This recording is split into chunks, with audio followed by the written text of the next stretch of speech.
Pemirsa, sementara itu Ketua MPR Ahmad Muzani menekankan posisi non-blok Indonesia dan keterlibatan Indonesia dalam menciptakan perdamaian dunia. Ketua MPR juga menggaungkan dukungan Indonesia untuk kemerdekaan Palestina.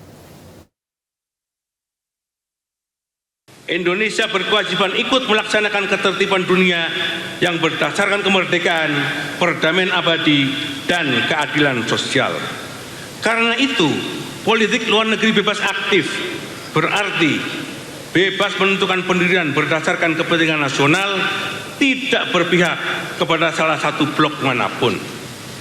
Indonesia harus tetap konsisten menolak perang sebagai cara menyelesaikan perselisihan antar negara. Dalam bahasa yang sederhana, sering disampaikan oleh Presiden Prabowo, 1000 kawan terlalu sedikit, 1 musuh terlalu banyak. Presiden Prabowo Subianto menyampaikan nota keuangan dan RAPBN 2027 di Gedung Parlemen hari ini. Dalam pidatonya, Presiden Prabowo mengatakan kebijakan pengadaan barang dan jasa pemerintah menunjukkan konsolidasi pemerintah daerah menghasilkan efisiensi yang maksimal. Serta nota keuangan dan dokumen pendukungnya, Saudara Presiden, kami silahkan. Presiden Prabowo menegaskan efektivitas penggunaan anggaran penting dilakukan demi mencapai potensi realisasi program kerja yang lebih baik. Jika dilaksanakan secara luas dan disiplin, meningkatkan konsolidasi, kinerja berbasis elektronik, perencanaan berbasis data akan menghasilkan pengadaan terbaik yang juga membuahkan efisiensi bagi negara.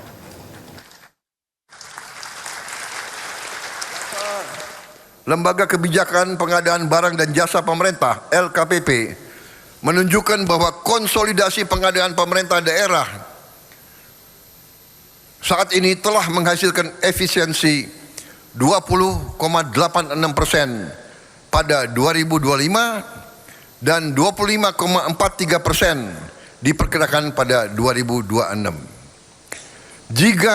Jika dilaksanakan secara luas dan disiplin, konsolidasi, penggunaan katalog elektronik, perencanaan berbasis data, serta praktek pengadaan terbaik dapat menghasilkan efisiensi sampai 30% dari belanja pengadaan 1.200 triliun rupiah.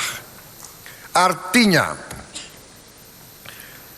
efisiensi dalam 1 tahun bisa mencapai 360 triliun rupiah. Kita bisa bayangkan 20 miliar dolar. Ini bukan angka yang kecil. Kita bisa berbuat sangat banyak dengan 360 triliun. Dan ini adalah di tangan kita, saudara-saudara. Sebagai contoh, tahun lalu, layar pinter interaktif atau IFP yang selama ini dibeli oleh Pemda-Pemda secara terpisah di kisaran harga 150 juta rupiah per unit, setelah pembelinya kita konsolidasikan di Kementerian Dikdasmen, kita dapat membeli dengan harga 26 juta rupiah per unit.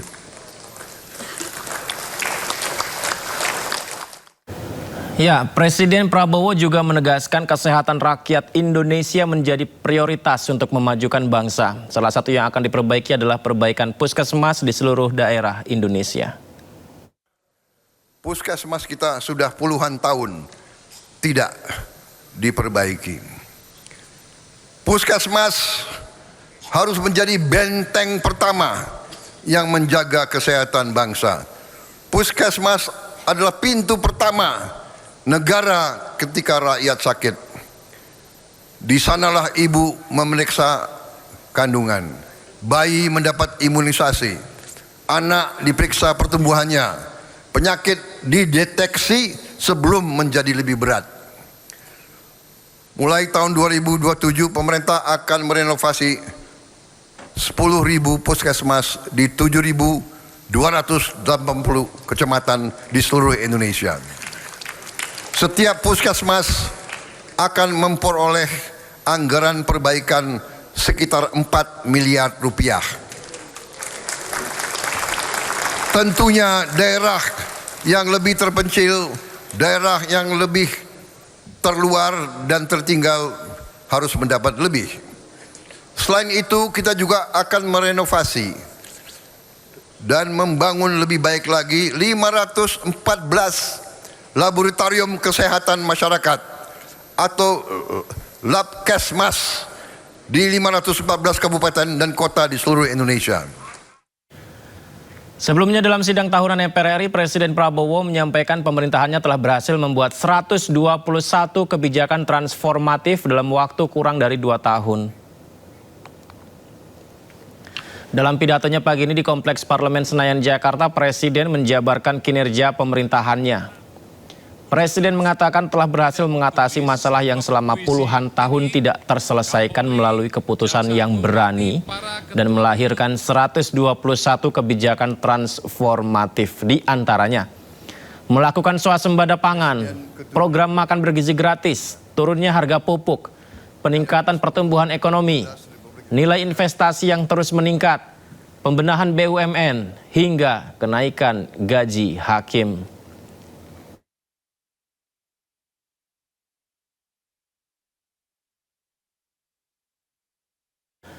Presiden pun mengungkapkan realisasi investasi di Indonesia tahun ini meningkat dari tahun lalu, yakni sebesar 1.010 triliun rupiah dengan 1,4 juta lapangan kerja baru. Ekonomi Indonesia pada kuartal pertama tahun ini tumbuh 5,61%, tertinggi dalam 13 tahun terakhir. Alhamdulillah, karena kerja keras kita, karena kepercayaan rakyat kepada pemerintah, di tengah ketidakpastian global, investasi tetap tumbuh. Sepanjang 2025, realisasi investasi mencapai 1.931 triliun rupiah dan telah menciptakan lebih dari 2,7 juta lapangan kerja.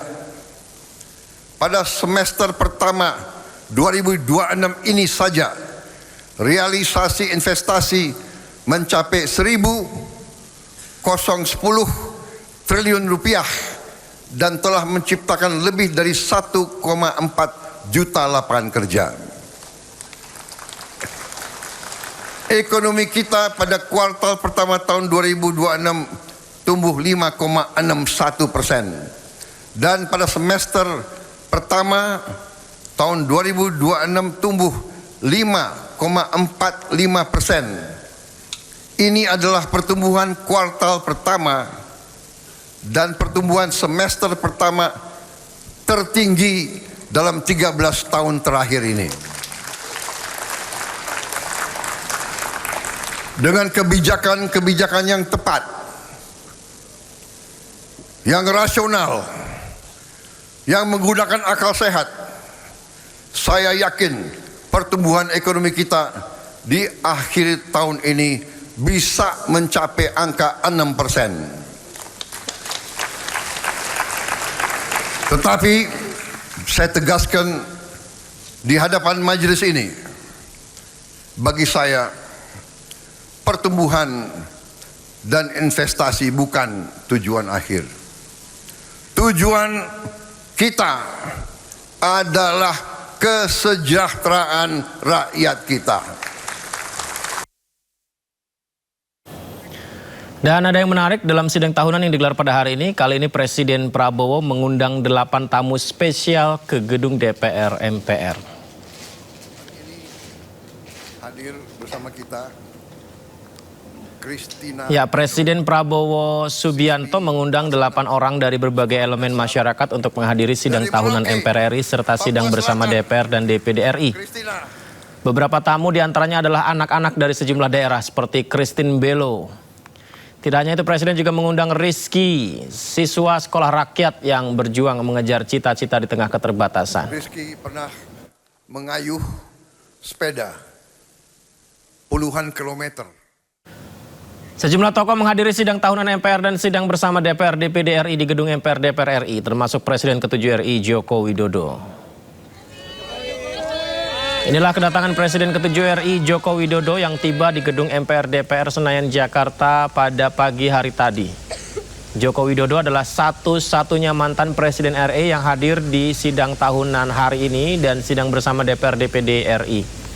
Selain Jokowi, Wakil Presiden ke-11 RI Budiono, Wakil Presiden ke-10 dan ke-12 RI Yusuf Kala, serta Wakil Presiden ke-13 RI Ma'ruf Amin juga hadir. Ikut menyimak langsung pidato kenegaraan Presiden Prabowo. Sementara itu Presiden ke-5 RI Megawati Soekarno Putri dan Presiden ke-6 RI Susilo Bambang Yudhoyono tidak dapat hadir dalam sidang tahunan MPR RI dan sidang bersama DPR RI DPD RI. Mega tidak dapat hadir karena ada agenda internal partai yang telah terjadwal, sementara SBY sedang menjalani pemeriksaan pengobatan di Amerika.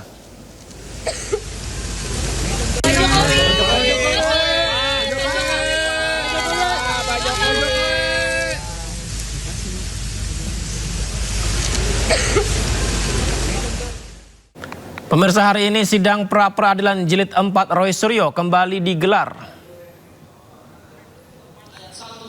Sidang digelar di Pengadilan Negeri Jakarta Selatan. Sidang hari ini juga dihadiri oleh tim Bitkum Polda Metro Jaya selaku termohon. Dalam sidang hari ini, kuasa hukum Roy Suryo meminta hakim menyatakan pencekalan terhadap Roy Suryo tak berlaku lagi. Tak hanya itu, tim Roy Suryo juga menggugat penetapan tersangka terhadap kliennya. Pasal 434 KUHP baru. Bahwa saya tidak menerima pemberitahuan SPDP dan lain sebagainya. Jelas, padahal dengan mudahnya harusnya termohon itu bisa menyampaikan kepada saya. Karena saya itu selalu tertib. Mulai dari awal November sampai dengan terakhir wajib lapor. Dan itu sejumlah 30 kali saya sudah wajib lapor. 2 atau 3 minggu pertama itu seminggu 2 kali, Senin Kemis, berikutnya setiap minggu. Itu kan ada kesempatan. Kalau memang penyidik mau melakukan pada saat itu, pada saat wajib lapor, surat itu disampaikan. Ini loh ada perkembangan SPDP. Ini loh ada surat pencekalan. Saya pastikan saya tidak menerima sama sekali. Jadi itulah makanya kami ajukan pra-peradilan. Pemirsa, sidang pra-peradilan yang diajukan Dr. Tifa kembali digelar di Pengadilan Negeri Jakarta Selatan dengan agenda pembuktian. Sidang digelar untuk menggugat sah atau tidaknya penghentian penuntutan dalam perkara yang menjeratnya. Ya, pemirsa, pihak Dr. Tifa menyiapkan sejumlah bukti, saksi hingga ahli. Salah satu bukti kunci yang dibawa adalah putusan sela dari Majelis Hakim Pengadilan Negeri Jakarta Timur. Dalam petitumnya, Dr. Tifa meminta status hukumnya sebagai terdakwa dinyatakan tidak sah usai putusan sela mengabulkan eksepsinya. Dr. Tifa juga membantah dirinya tidak hadir dalam sidang di Pengadilan Negeri Jakarta Timur kemarin. Tidak benar bahwa saya tidak hadir, ya. Tidak benar bahwa saya tidak hadir. Saya ada di pada tempat tersebut, tetapi Anda semua juga bisa melihat melalui live streaming yang dilakukan oleh Pengadilan Negeri Jakarta Timur bahwa persidangan boleh dikata tidak jadi dilakukan, ya, karena pastilah hakim dari Pengadilan Negeri Jakarta Timur tahu bahwa kami sedang menjalankan sidang pra-peradilan di PN Jakarta Selatan. Oleh karena itu maka sidang kemarin berlangsung amat sangat singkat, kurang dari 5 menit. Jadi sekali lagi saya perlu sampaikan klarifikasi, ya, banyak pihak-pihak lawan, ya, Termul, Buzzer dan sebagainya menyatakan bahwa Dr. Tifa mangkir dari persidangan. Itu tidak benar, ya. Nah, kemudian yang kedua adalah itu menunjukkan bahwa Pengadilan Negeri Jakarta Timur menghormati apa yang terjadi di Pengadilan Negeri Jakarta Selatan, di mana kami saat ini sedang menjalankan pra-pengadilan. Dan sesuai dengan undang-undang bahwa sidang pokok perkara itu tidak bisa dijalankan kalau sidang pra-peradilan masih. Sebelumnya dalam sidang pembacaan dakwaan di Pengadilan Negeri Jakarta Timur, tim jaksa meminta Dr. Tifa kembali melakukan wajib lapor. Permintaan ini pun dinilai kuasa hukum Dr. Tifa sebagai keraguan-raguan JPU terhadap status Dr. Tifa. Ya, sidang pembacaan dakwaan Dr. Tifa yang digelar di PN Jakarta Timur ditunda hingga 27 Agustus 2026. Penundaan dilakukan karena Dr. Tifa tidak hadir di persidangan. Sebelum sidang ditutup, jaksa penuntut umum meminta majelis hakim mewajibkan Dr. Tifa melakukan wajib lapor. Namun hal itu dinilai kuasa hukum Dr. Tifa mencerminkan keraguan-raguan tim jaksa atas status Dr. Tifa. Agustus 2026. Jadi sidang ditunda hari Kamis. Kami panggil kembali untuk kesempatan berikutnya, namun sebelum sidang ditutup kami ingin menyampaikan untuk melakukan permohonan mewajibkan terdakwa melakukan wajib lapor kembali kepada kami majelis, karena menghadirkan terdakwa pada persidangan juga merupakan salah satu tugas dari penuntut umum, dan pada saat dilakukan penyerahan tersangka dan barang bukti, terdakwa ini sepakat untuk kooperatif, dan salah satu nilai kooperatif Maaf ya. Ya nanti seperti yang sudah saya sampaikan masih ada kesempatan memanggil. Nanti berikutnya kita tetapkan begitu ya. Itu ya Pak ya. Mohon maaf ya Pak ya, karena di sini terdakwa belum hadir, penasihat hukum belum mewakili gitu ya. Belum mendampingi. Enggak, kita menanggapi begini aja. Dikatakan Tidak usah Pak ya. kalau memang wajib lapor kembali, berarti statusnya tersangka. Saya belum menetapkan kalau wajib lapor kembali. Jadi dipanggil terlebih dahulu untuk persidangan hari Kamis tanggal 27 Agustus 2026. Begitu ya. Karena ada pukul 09.00 gitu ya. Ya, sidang selesai ditutup. Pemirsa, pencarian 5 korban kapal terbakar yang diduga hilang di Selat Lombok masih terus berlanjut. Sementara puluhan korban selamat masih dirawat di Rumah Sakit Patut Pacu, Lombok Barat.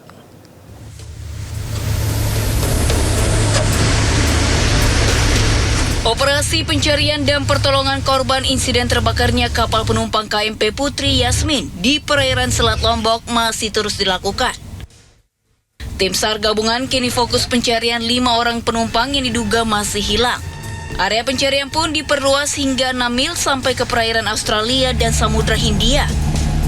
Dalam operasi ini, kapal KN SAR Arjuna dan RIB 02 Mataram dikerahkan. Kita lakukan pencarian. Selama masih ada pengaduan, kita tetap melakukan pencarian. Kalau kondisi cuaca memang terpantau secara visual cerah, ya, tapi kondisi awan, ombak di lapangan itu ombak tinggi 3-4 meter. Arus juga Pak? Arus yang kuat. Sejumlah korban yang berhasil dievakuasi masih menjalani perawatan di Rumah Sakit Umum Patut Pacu, Lombok Barat. Dari 24 korban, 16 orang diantaranya masih dirawat di rumah sakit. Sementara korban lainnya diperbolehkan pulang dan menjalani rawat jalan. Rata-rata para korban mengalami beragam kondisi, mulai dari dehidrasi, luka di sekujur tubuh, hingga trauma akibat insiden kebakaran. Salah satunya korban Alvaro, balita 8 tahun yang masih dirawat di rumah sakit. Orang tua sang bayi mengaku sempat khawatir karena sang anak mengalami kesulitan bernafas, namun beruntung berhasil diselamatkan. Besar gitu kan? Iya, Lampungnya kan Lampung saya juga Lampung anak, salah ngambil. Oh, salah ngambil. Dia ngambilin dia niatnya. Habis itu kecekek lah. Ini juga problemnya pas direkam. Karena kekecilan itu ya. Saat ini total korban berhasil evakuasi 212 orang. 211 diantaranya selamat dan 1 orang meninggal dunia. Sementara pencarian 5 korban yang dilaporkan hilang akan terus dilakukan. Dari Lombok Barat, Nusa Tenggara Barat, Muzakir, iNews melaporkan. Keluarga korban kebakaran KMP Putri Yasmin menerima santunan atas tragedi kecelakaan yang menimpa anggota keluarga mereka. Santunan diserahkan jajaran Jasa Raharja kepada Agus Wahyu, ahli waris almarhumah Indah Dwi Septiani, salah satu korban meninggal dunia dalam insiden kebakaran KMP Putri Yasmin di perairan Bangko, Lombok Barat, NTB. Seluruh penumpang sah KMP Putri Yasmin dijamin oleh Jasa Raharja sesuai Undang-Undang tentang dana pertanggungan wajib. Kami ulangi, dana pertanggungan wajib kecelakaan penumpang. Selain memberikan santunan, pihak Jasa Raharja juga meninjau langsung kondisi korban luka-luka di RSUD Patut Pacu. Kunjungan ini dilakukan untuk memastikan seluruh korban mendapat penanganan medis optimal serta memperoleh jaminan biaya perawatan. Kita berikan nilai santunan senilai 50 juta rupiah kepada almarhumah Indah Dwi Septiani yang meninggal dunia pada peristiwa kecelakaan kapal motor penyeberangan Putri Yasmin ini, dan juga ekstra cover dari angkutan transporternya yang juga diserahkan oleh Direktur Utama Jasa Raharja Putra senilai 75 juta rupiah. Dan ini adalah amanat negara yang dijalankan oleh Jasa Raharja. Kalau ditanya cukup cepat, ya memang kita memiliki satu standar operating prosedur yang memang pada saat terjadi peristiwa kecelakaan, kita secara cepat